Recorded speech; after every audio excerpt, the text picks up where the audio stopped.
I am the weight loss champion, Chuck Carroll. You are listening to The Exam Room, brought to you by the Physicians Committee. Want to take a second here briefly before we get into this segment and just tell you why this podcast means so much to me, and in particular, this segment. It is because when you go through just an enormous transformation in your life for the better, you get inspired, you want to share that, and you start to see the world differently, and you thrive off of positivity. So I lost 265 pounds. I've kept it off now for 8 years running, and every day I realize that I meet incredible people who have done incredible things with their lives. And so here at the Physicians Committee, there is just a wealth of amazing success stories, and I just thought it would be so powerful to be able to share what I learned along the way with somebody else who has had a similar journey, but certainly their own unique path. And so with that, we are going to welcome our very first success story here to the exam room, and that is Betty Mizek. Betty, thank you so much for joining us. Thank you for asking me. I mean, your story is really remarkable, what you've been able to accomplish. And I will say that when I was told about what you had been through and how much you have improved, I mean, my jaw just dropped. So I understand that you had almost a near-death experience. Is that correct? Well, I had a heart attack Yeah. in April of 2016, and it was a wake-up call. I'm a medical social worker. I take care of everyone else, and basically, it was time for me to take care of myself. And fortunately, I lived, and I knew I had to change. Right. And so all the pieces fell into place. And I don't know how much you want to know of the story, but basically I had a neighbor who was eating plant-based. Mm-hmm. And I came home from the hospital, and, after one day, Right. I did have a stent put in. Mm-hmm. I had 90% blockage in my right artery. Well, let me actually back that up a little bit. Walk me through the day that you had the heart attack. Okay. Start at the morning, and just how did that day progress? Well, I woke up and I felt really strange, and so I thought my blood sugar was low, and I checked and it was like over 500. Mm-hmm. And so I thought my pump had become dislodged. And you're a type 1 diabetic. Type 1 diabetic. And then I had this enormous pain. They say it's like an elephant sitting on your chest. Mm-hmm. And I said to my husband, I think I'm having a heart attack. He said, no, you're not. And I said, no, I think I should call my doctor. So I called my cardiologist. I have his cell phone number because he sees my clients. And he said, call 911. And take 3 aspirin. And I called 911, and they said, take 3 more aspirin, and I did. And then the rest is kind of a fog. My husband can probably give more details, but basically they were actually, it's really kind of bizarre because they were focusing on the diabetes and not the heart. And there's a certain level, it's called a troponin level. And if you've had a heart event, it elevates. And mine didn't. And they were going to send me home. And this doctor came in and she said, something is not right, Clearly. And they put me in the PICU, and then they found out that it was a heart attack. And I had an angiogram the next morning, and I had an LAD 70% blocked and right artery 90%. You can tell that you work in the medical field using all those fancy acronyms. Yeah, I'm sorry. Yeah, LAD is called the widowmaker. If that one goes, you don't survive. And so, it's hard to tell the story again because I still have a lot of emotion about it. Sure. But I knew I got up that night. It was Sunday, and I went in the bathroom and I just looked in the mirror and I said, I've got to change. Right. And so I went home and I read Dr. Esselstyn's book, Reversing Heart Disease. And it's funny because I told Dr. Esselstyn that, and I said I read it in one sitting, and he said, but it's only 90 pages. And because I had heard about it from my neighbor, and then I called my neighbor and I said, how did you do it? And then a miracle occurred. He brought me a brochure from PCRM, and he said, you need to call these people. Yeah. Because I had looked on the web for support, couldn't find it, and I start coming here. And since April, this happened in April 2016, and I never went back. I just went cold turkey. That's kind of the way to go. There's studies that will show that people who, whatever the change they make in life, whatever that change may be, if they go cold turkey, they have a higher rate of success. So, but you had this epiphany. You had this real serious wake-up call. Right. And you just went all in on this. And it sounds to me, before we started rolling, we were talking a little bit about your family, and it sounds like you had a tremendous amount of support. Right. My husband, he also decided to eat this way. Mm-hmm. And he has had remarkable improvement in his kidney function. And we sat up in Baltimore with the number one nephrologist who was saying, this just doesn't happen. People don't get better. And I just really can't explain it. Wow. But he's supportive. He's supportive of the plant-based, but he's like on the board of the Kidney Foundation, and people just don't talk about diet. Right. And in September of 2015, my cholesterol was 257. Last week, it was 152. Look at you. Yeah, triglycerides were 154. And now they're 58. That's just a small sample. But the biggest news is that the cardio risk factor, the CRP, was 4.17.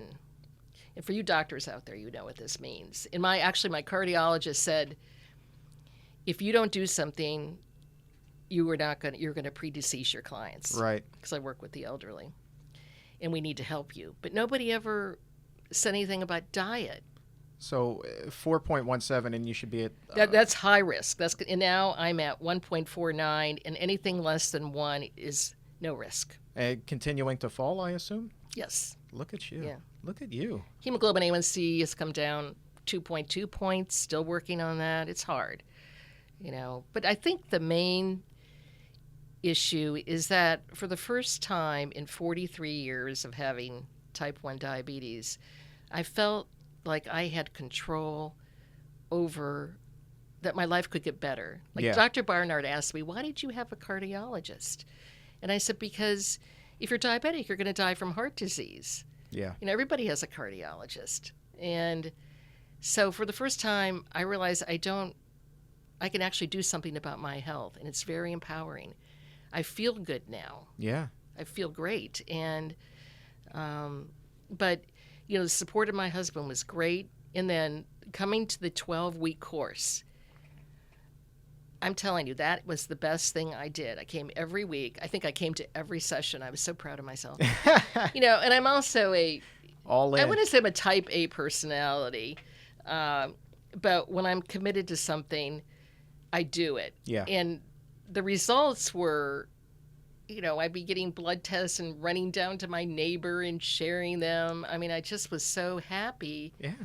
And, my latest blood work, I had nothing abnormal. Look at you go. Look at you go. And also the other thing that I didn't really start to do it, but I lost 25 pounds. I've gone from a size 14 to size 10.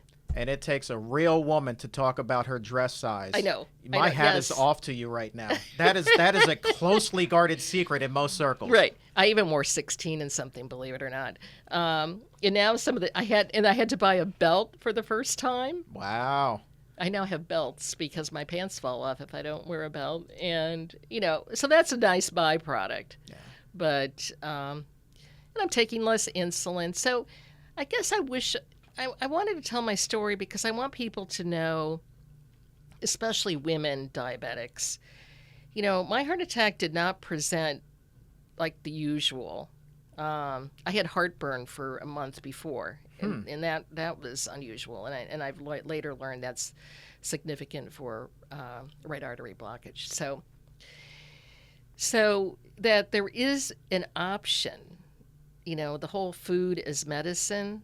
And I was very motivated and I felt better. And it is very hard. It's still, Yeah. there's some things that are very hard. Yeah. People say, what do you miss the most? And you're going to laugh when I tell you, fried chicken. Is that right?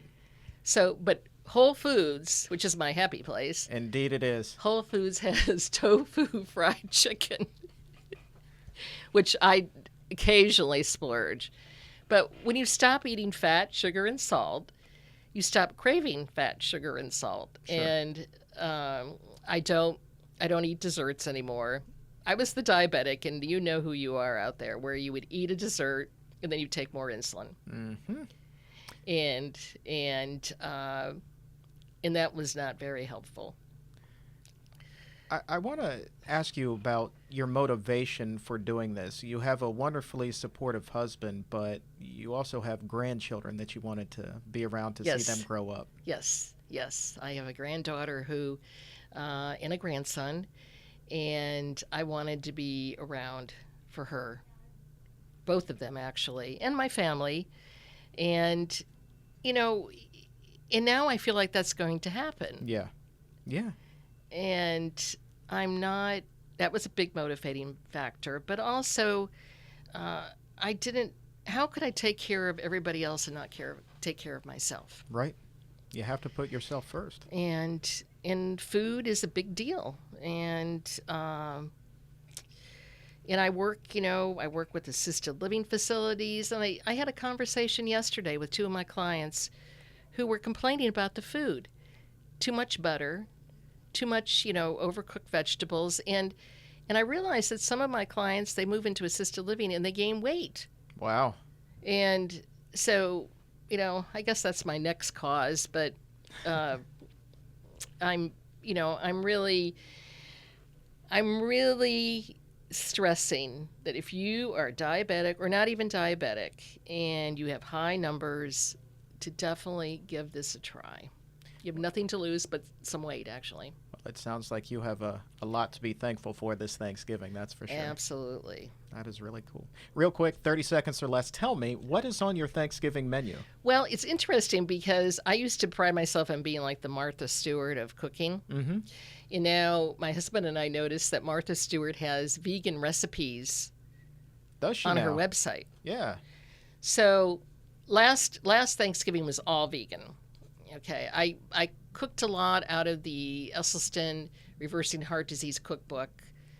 I also cooked out of the Plant-Based Life, but we'll have. And also, this is not Whole Foods didn't pay me to say this, but Whole Foods has a vegan holiday menu, which is great. So But you're going to keep it kind of simple there? yeah, sweet potatoes, mushroom stuffing.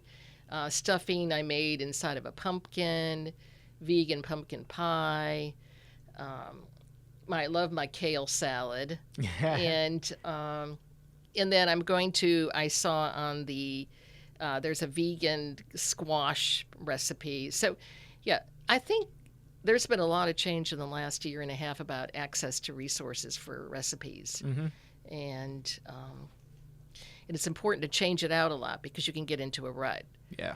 But we have our standards that we like. Yeah. Well, it sounds like you're not missing much as far as what you are used to for Thanksgiving dinner. So again, something else to be thankful for. But Right. I want to thank you for coming on because just a remarkable story and just congratulations for not only surviving but thriving and now using your story to affect change. People are going Right. to hear this and hopefully they will be inspired to take better care of themselves as well. That's what this podcast is all about, and Right. that's what you're bringing to the table. Right. Thank you for letting me do that. And I really do encourage people. And your friends, they will come around. Yeah. And but there's people. It's the positive atmosphere that you were talking about. A lot of people like to stay in the negative. Yeah, they do. So We just need to rethink the way that we think. Right. So, Betty, thank you Thank so you much. so much for inviting me. This is the Exam Room brought to you by the Physicians Committee.